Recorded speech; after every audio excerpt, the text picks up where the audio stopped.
Kol akong uyab pisot ipatuli kaha nako nino. Ayaw. Akong ma-advise yun nimo no, ayaw ipatuli ng imong uyab kung ang imong uyab pisot. Nganuman kay mao na siya in karong mga panahon na.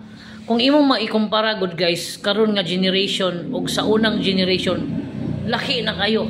Daghan na kayo mga changes, nga mga nindot nga mga changes. Kana siya ari na siya sa kategory nga masakop nga food fusion. Kaya kag usa ng food fusion, mga klase-klaseng pagkaon nga nanay combination ba. No nanay mga gipang-combine nga pagkaon. So, part na siya na, and then ikaw nga iyang uyab, ikaw may usa sa mga tao nga nag-una ana nga generation nga nakakaon og food fusion. Like ang iyaha is budbud with cheese. No? Yung budbud na tik-tik.